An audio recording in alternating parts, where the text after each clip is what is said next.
Ini ayam ini semua yang main sama ini. Oh iya, Bi. Iya, sebentar sama. Masuk nggak ya, Dit? Kelihatan nggak, Dit? Iya, Bu, kelihatan. Brazilnya ya. Nah, nih. Coba ya. Iya, ini kan ada yang menjorok-menjorok kan? Ada nggak dia punya pulau-pulau nggak? Ini kan Brazil. Dia punya Iya, pulau-pulau. ada, Bu. Di mana pulaunya? Itu, Bu, di atas. Di bawahnya Guyana itu banyak pulau-pulau situ, Bu. Terus, Ini ya, di antaranya ya. iya. Berarti banyak konflik di sini ya. Ini tapi daratan ya, dipisahkan sama daratan ini. Yang di laut ada nggak pulau-pulaunya di sini? Coba diperbesar. Diperbesar. Ada, Bu, di bawah kayaknya. Tadi saya lihat di itu. Nggak ada. Tapi pulau-pulau kecil, Bu. Udah ada ini. Masa ada, Bu? Udah ada. Nih. Jadi dia laut ini. Nggak ada, dia nggak punya pulau. Dia punya pulau-pulau kecil. Jadi di sini dia berhubungan sama Guyana Prancis ini, Suriname berhubungan sama negara lain yang Venezuela, cuma berhubungan sama darat. Kalaupun terjadi konflik, nanti kan di akhir pertemuan kita juga bahas tentang konflik-konflik itu. Kalaupun ada konflik itu paling konfliknya di daerah sini nantinya. Kayak misalnya Suriname dengan Brazil kayak gitu, paling di sekitar sini. Nah, ini karena tidak ada, kecuali di sini ada pulau ya, di sini sudah ada pulau kecil. Kursornya Berarti enggak kelihatan, Bu. kursornya. Iya, enggak muncul. Oh iya, tapi Brazilnya muncul ya? Ya muncul, Bu. Nah, ini kan nggak ada nih. Nggak terlihat ya, di sini ada pulau-pulau kecil, kecuali di sini ada hijau-hijau pulau kecil, baru dia masuk ke garis lurus kepulauan. Kalau lihat dari sini kan ada yang menjorok sedikit ya. Nah, berarti Di masuk ya. mana, Bu? Oh, kagak kelihatan dah. Enggak kelihatan kursornya, Bu. Oh gitu. Ya, Brazilnya kelihatan nggak sih? kelihatan cuma ini screen kan ya, Bu? Enggak. Map saya Bukan. digeser-geser. Enggak, Bu. Enggak geser sama sekali, Bu. Oh alah, tampaknya itu screen ya? Iya. Nggak bisa berarti. Pakai map nggak bisa berarti. Mana kos kaki lagi ini? Oh iya, sebentar ya, Mak. Pakai ini mah, pakai ini dulu mah. Itu kos kakinya tuh di situ tuh, kos kakinya di sana tuh. Oke deh, nggak bisa ternyata. Iya, Bu. Saya coba screen ya, tak print screen di PPT. Nanti saya tampilkan PPT-nya. Kalau di zoom kelihatan nanti itu.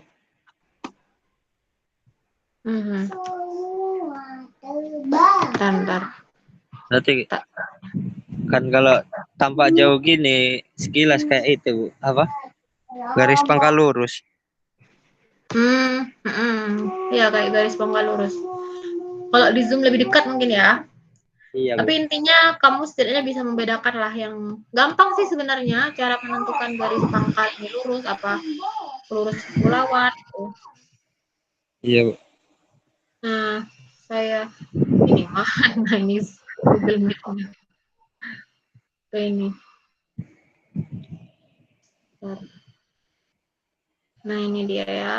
Masuk di sini. Nggak banyak sih, kita cuma membahas. Jadi hukum terregulasi kelautan tuh materinya nggak, paling nanti yang akan lebih banyak dibahas tuh ketika ada masalah konflik. Jadi kita mempercepat pembahasan terkait dengan zona-zona itu. Kalau sekarang kita bahas tentang zona tambahan. Nah, sekilas dari tugas yang kemarin kelihatan ya? Tapi ini sih screenshot-nya sih. Kalau dari Iya, Bu. sini nggak kelihatan ada pulau-pulaunya. Iya, Bu. Cuman kelihatan ada menjorok-menjoroknya. Kalau kayak gitu berarti masuk garis Pangkal lurus. pangkal lurus gitu. Nanti nggak apa-apa kamu cari, terus kamu mumpung ingat, kamu jadikan satu dalam satu dokumen, ini masuk apa garis lurus kepulauan atau garis pangkal lurus gitu ya. Satu-satu ya, Bu. Ya, ada apa-apa satu-satu. Kalau misalnya lebih banyak sih lebih bagus sih. Kemarin saya mintanya 2 sih. Kalau garis pangkal normal banyak, Bu. Banyak ya, lebih banyak pangkal normal ya. Iya, pangkal lurus Soalnya juga banyak yang tidak lumayan. punya pulau. Iya, yang kepulauan Kepulauan itu, Bu, memang yang jarang. susah. Kepulauan itu Filipina itu kepulauan. Indonesia, Negara-negara Filipina. yang biasanya terpecah-pecah. Jepang itu kayaknya kepulauan deh. Kayaknya Jepang kepulauan. Ada pulau-pulaunya kan yang terpisah itu. Iya. Nah, itu contoh. Swedia itu kepulauan kayaknya, Bu. Apa lurus? Pangkal lurus. Kemarin Swedia pangkal lurus itu. Pangkal masuk Swedia. Nyentuhkan Swedia nggak ya kemarin? Pangkal lurus kayaknya kemarin itu masuk jorok-jorok, tapi dia tidak punya pulau-pulau yang cukup banyak. Jadi cuma kayak ada delta, terus pulau kecil di depannya, tapi itu nggak banyak. Kalau kepulauan kan terdiri dari banyak pulau, lebih dari 1 pulau, lebih dari 2 pulau. Kalau cuma ada delta di depannya, bukan sebuah pulau yang besar, itu masuk garis lurus ini, garis pangkal lurus.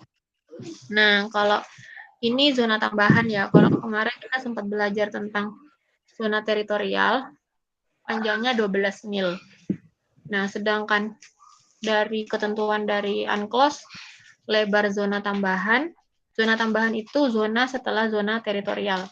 Jadi, kalau teritorial kan dari garis pangkal ke tengah.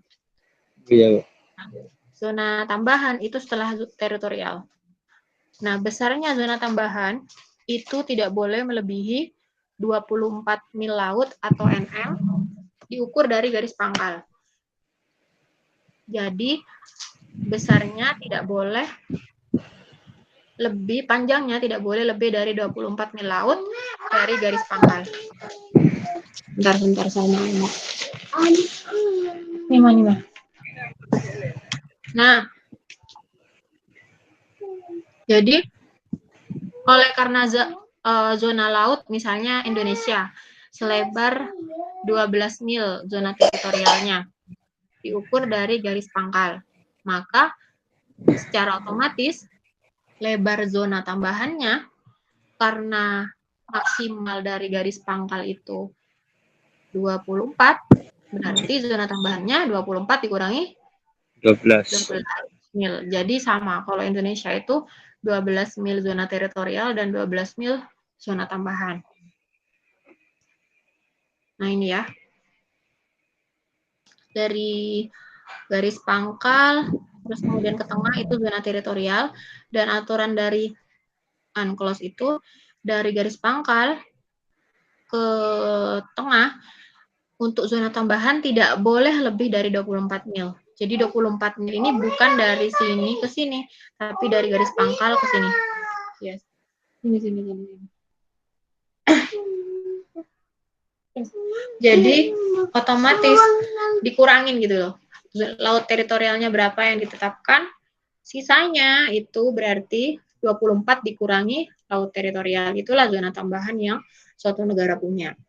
Misalnya, nah ini coba ya. Coba kita hitung. Misalnya suatu negara punya lebar laut teritorial 14 mil. Berarti zona tambahannya berapa? 10. Nah, 10 mil gampang ya. Kalau 18? 6 ya. 6 mil. 6 mil. Terus kalau 20? 4. Hitungan gampang banget ini. Iya, Bu. 9. Gampang banget kalau nggak bisa kayak gini keluar lah. Nah, jadi hitungannya kayak gitu. Pokoknya maksimal 24 zona tambahan. Nah, pada zona tambahan, negara pantai itu hanya punya yurisdiksi yang terbatas. Beda sama di laut teritorial. Ini sesuai dengan pasal ini. Nggak usah dihafal sih ini pasalnya pasal berapa. Yang penting intinya apa sih yang didapatkan negara tersebut dari zona tambahan. Hak dan kewajibannya apa sih, itu yang kalian cukup pahami itu. Tidak harus hafal tentang pasal-pasalnya. Nah, hal ini berbeda dengan laut teritorial di mana negara pantai itu punya hak kedaulatan ya, kedaulatan negara. Nah, ini kalian juga harus paham bedanya kedaulatan negara sama hak berdaulat seperti yang sudah disampaikan ini ya, yang ini ya. Sudah paham kan yang kemarin itu? Bedanya hak berdaulat dengan kedaulatan? Kalau kedaulatan ya, Kedaulatan gimana kedaulatan negara? memiliki sepenuhnya ya, Bu. Sepenuhnya termasuk Mengeksploitasi gitu ya, Bu. Terus apanya lagi bedanya? Ada di ini kok. Nanti kalau bingung ada di slide. Kalau lupa ada di slide perkuliahan Pertemuan sebelumnya. kemarin kan, Bu. Pertemuan kemarin. Nah, kalau kedaulatan negara itu selain punya hak untuk memanfaatkan sumber daya alamnya, wilayahnya itu termasuk wilayah negara itu, kekuasaan negara itu. Jadi aturannya pun dia bisa membuat aturan yang bebas di negara itu. Sedangkan hak berdaulat ini secara wilayah bukan punya satu negara tersebut, tapi negara tersebut punya hak untuk memanfaatkan sumber daya alamnya gitu. Jadi tidak punya, bukan yang punya wilayah gitu. Kalau kedaulatan negara, wilayah itu adalah punya negara tersebut gitu. Seperti misalnya Indonesia, dia punya kedaulatan terhadap laut teritorialnya, tapi hanya punya hak berdaulat untuk zona tambahan. Jadi Indonesia berhak mengatur wilayah laut teritorial itu sepanjang 12 mil adalah punyanya Indonesia gitu. Tapi kalau zona tambahan bukan punyanya sepenuhnya Indonesia, tapi dia hanya punya kesempatan untuk memanfaatkan sumber daya alamnya. Siapa yang itu?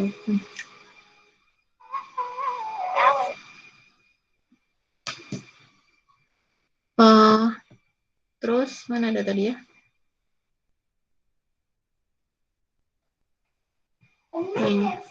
Nah, sebentar dulu ya. Nah, sampai saat ini Indonesia itu belum mengumumkan zona tambahannya maupun memiliki peraturan perundang-undangan yang mengatur khusus maksudnya tentang penetapan batas terluar maupun tentang penetapan pada zona tambahan yang tumpang tindih. Jadi bukan zona tambahan yang biasa ya, tapi yang terkait tumpang tindih sama negara lain. Contohnya ini, misalnya Indonesia dengan negara Singapura ini kan mepet banget. Nah, bisa jadi wilayah zona tambahannya itu, kayak nanti kita pelajari di penentuan garis pangkal ya. Bisa jadi zona tambahannya Singapura dengan zona tambahannya Indonesia itu berbenturan atau tumpang tindih. Nah, itu yang perlu diatur. Jadi, harusnya Indonesia sampai 12 mil, juga Singapura 12 mil, ternyata di 12 mil mereka itu tumpang tindih. Nah, itu juga perlu koordinasi antara kedua negara tersebut dan juga ada hukum internasional di dalamnya, bukan hanya mereka berdua. Kayak gitu. Untuk mengatur jadinya Indonesia berapa mil nih, misalnya jadinya cuman 4 mil. Jadi itu adalah kejadian atau suatu kondisi yang luar biasa, bukan kondisi normal. Kalau kondisi normal kan ketika tidak tumpang tindih, ya udah bebas, itu wilayahku berarti 24 dikurangi 12, berarti 12 mil zona tambahan gitu. Cuma kalau kondisinya mepet seperti ini, seperti Singapura dan Indonesia misalnya, nah itu yang butuh undang-undang khusus yang mengatur. Nah,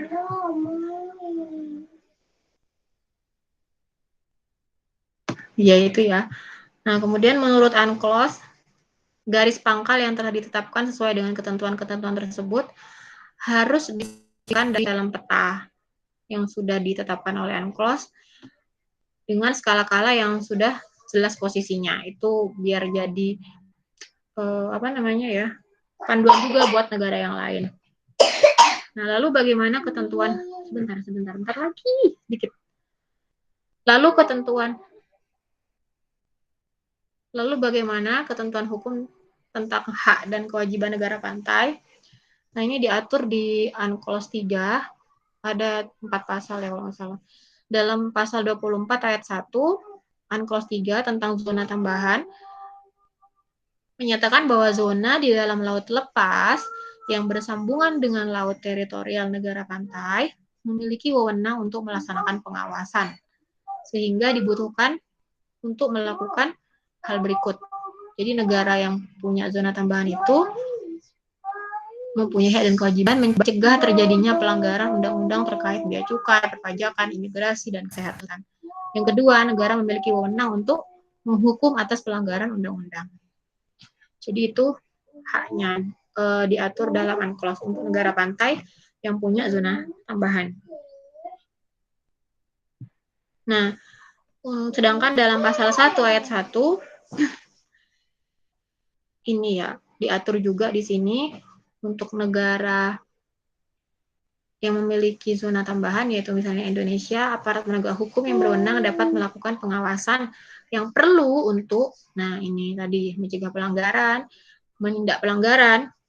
Mencegah itu kan sebelum kejadian itu terjadi, kayak misalnya pengeboman laut, misalnya, itu pencegahan. Kemudian menindak pelanggaran kalau sudah terjadi, itu Indonesia juga berhak membuat aturan. Sedangkan yang ayat 2, zona tambahan tidak melebihi 24 mil. Ini aturannya. Diukur dari garis pangkal. Tuh. Nah, terus kemudian yang pasal, bentar ya, Dit. Kamu ngantuk ya? Sedangkan yang pasal 2, bentar. Sedangkan yang pasal 2, ini terkait dengan benda purbakala atau benda sejarah yang ada di zona tambahan. Jadi benda purbakala atau benda-benda sejarah, atau misalnya ada kapal yang apa itu namanya ya? Kapal yang sudah lama tenggelam, sudah bertahun-tahun, itu kan juga jadi benda yang benda di laut itu gitu, purbakala gitu. Itu menjadi hak Indonesia, jadi orang-orang yang mau ke sana itu tidak boleh tidak boleh mengakses kecuali atas izin pemerintah. Kenapa kok bisa gitu? Karena ini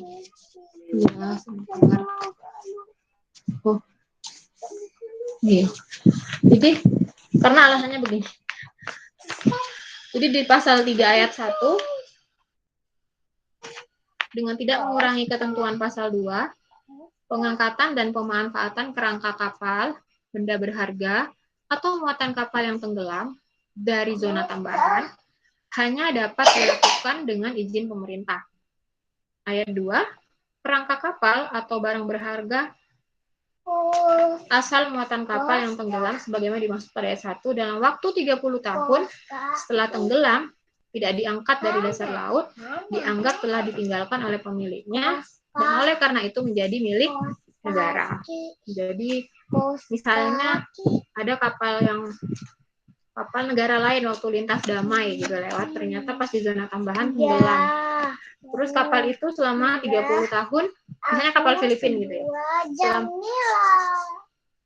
Misalnya selama 30 tahun itu tidak diangkat dari dasar laut oleh negara tersebut, oleh negara Filipina yang punya kapal, maka itu sudah dianggap menjadi milik negara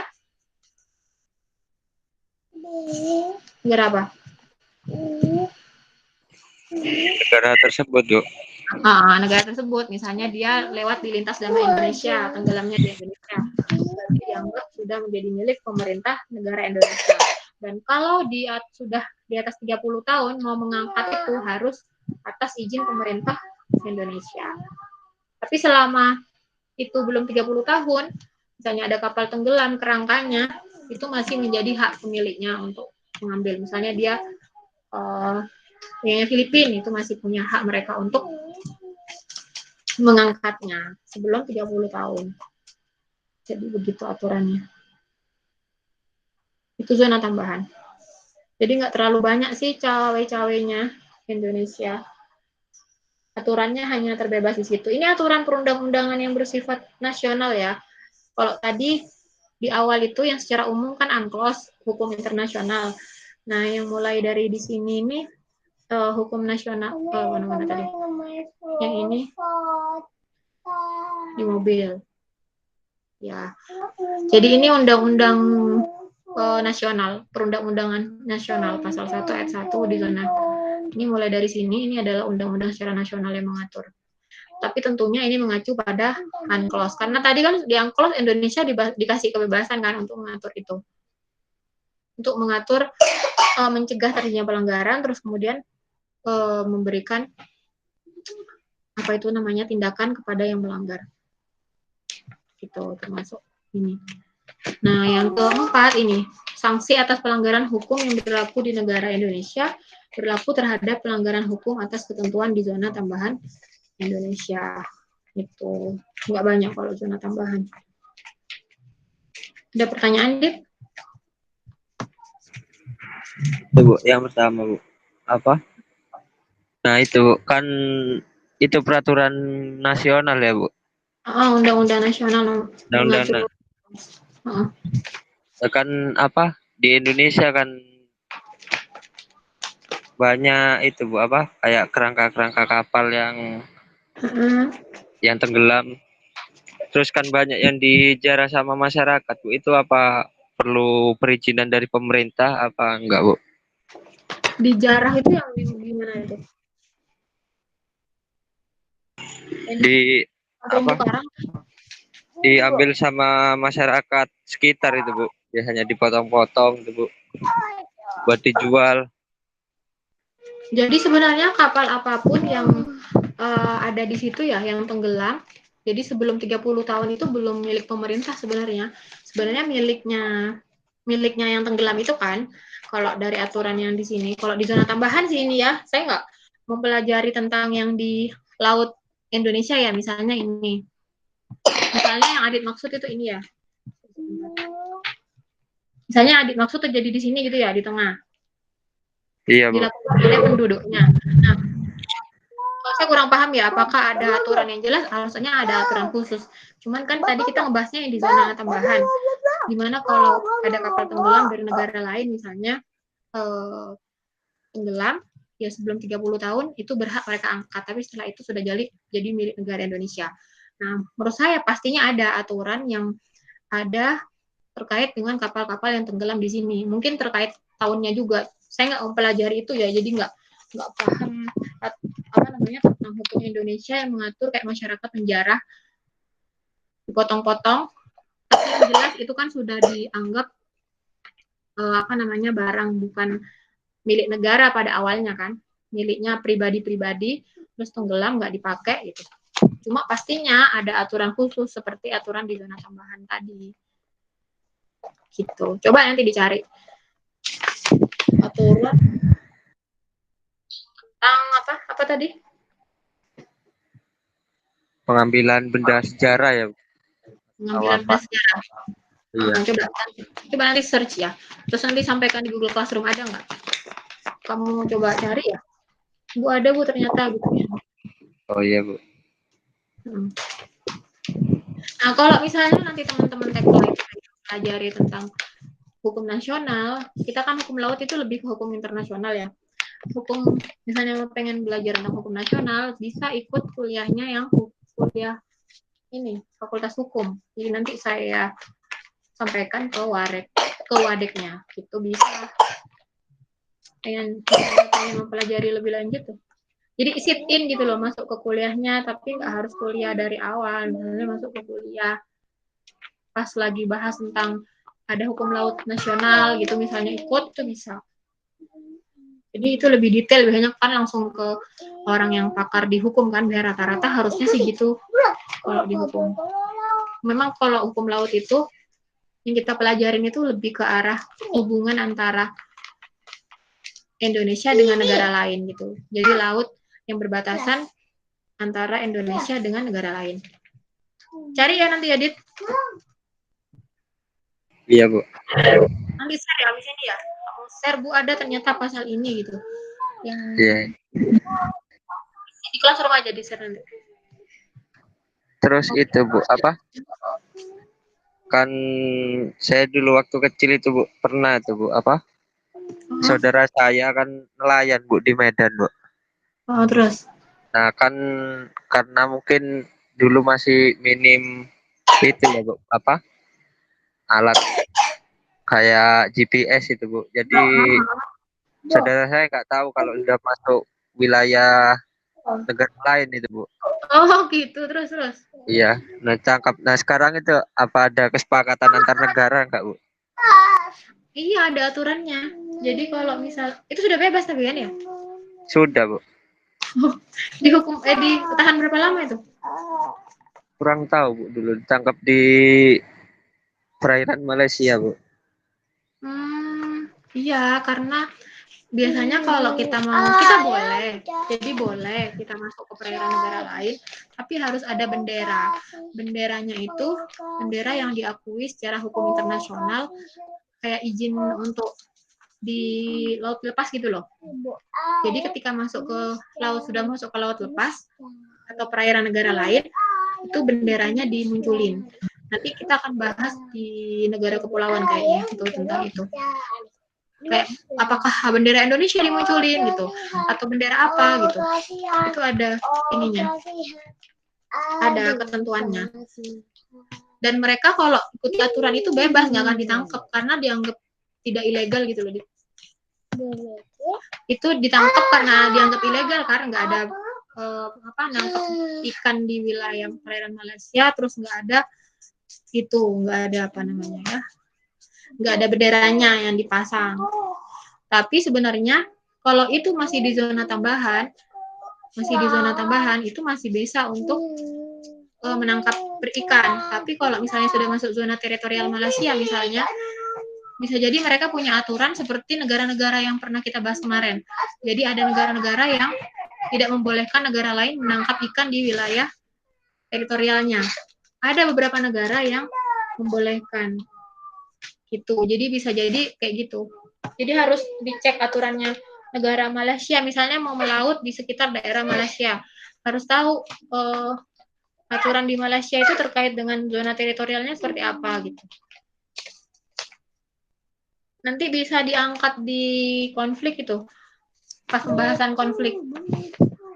Apalagi yang kemarin yang Indonesia sama yang Malaysia itu yang kasus lama banget itu bisa diangkat juga. Pembalat itu. Jadi ada aturan khusus sudah diatur, masing-masing negara itu punya, kan negara masing-masing negara udah dikasih hak kedaulatan di laut teritorialnya, ngatur wilayahnya. Kalau masuk ke wilayah ini Anda harus seperti ini. Nah, kayak gitu. Indonesia bisa membuat aturan yang berbeda dengan Malaysia. Bisa jadi Malaysia lebih ketat misalnya dibanding dengan aturan yang dibuat ketika masuk wilayah teritorial Indonesia. Bisa jadi seperti itu. Tapi memang kalau sudah masuk laut teritorial orang lain, bendera itu harus dipasang, bendera negara itu harus dipasang. Karena umum nggak tahu ya, jadi ditangkap. Nah iya Bu, kan apa namanya kalau di laut kan nggak tahu Bu, nggak tahu batas luar negara kan nggak tahu Bu. Ya baru harus pakai GPS sih. Iya kan itu. Makanya iya, memang harus ada ininya. Jadi kalau mau kapal-kapal besar kalau mau melaut emang harus dilengkapi dengan alat-alat itu. Jadi pengecekannya itu terkait dengan teknologi yang dipakai juga untuk memudahkan. Jadi dia tahu sudah masuk wilayahnya orang belum. Tapi karena posisinya itu deketan sih ya. Iya Bu, deket Bu. Deket soalnya itu masih masuk zona tambahan, berarti belum laut lepas. Setelah zona tambahan itu masih ada ZEE, zona ekonomi eksklusif, baru laut lepas. Jadi sebenarnya di zona tambahan itu negara lain masih bisa untuk kayak nangkep ikan dengan aturan yang disepakati oleh negara tersebut. Cuma ya tadi karena Pak Demo nggak bawa itu ya, nggak tahu sampai sudah berapa mil ini dia jalan, gitu kan nggak tahu kan. Ada syaratnya kalau salah itu juga Mas, kayak ABK-nya kalau mau lewat di perairan di luar Indonesia. Minum ya, minum obat.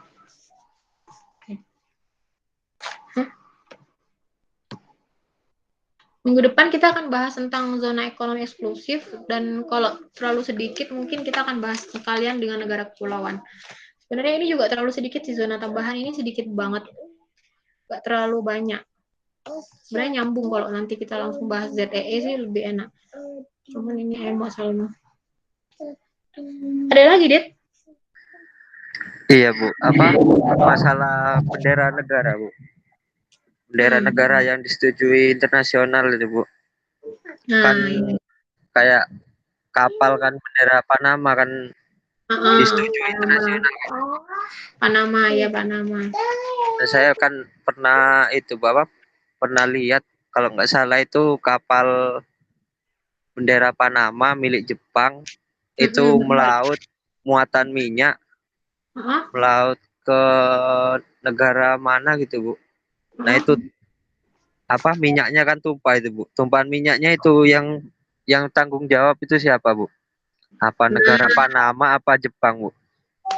Nah, jadi negara Panama itu hanya bendera Panama itu hanya bendera yang dipakai secara internasional ketika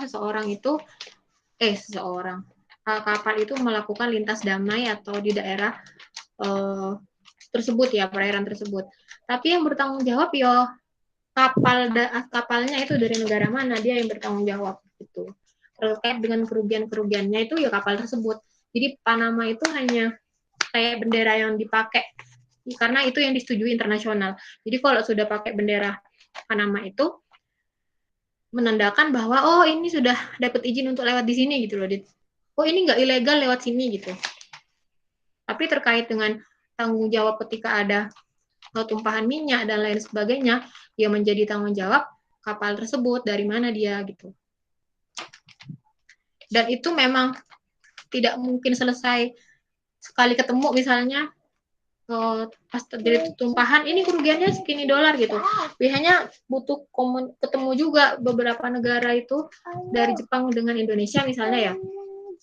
Yang ditumpahin misalnya Indonesia.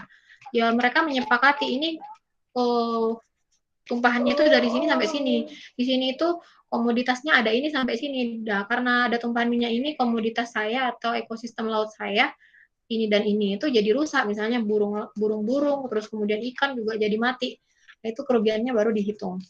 Jadi kayak gitu disepakatin bersama. Jadi bukan Panamanya ya, tapi negara yang bawa kapalnya itu. Ya kapalnya itu yang bertanggung jawab.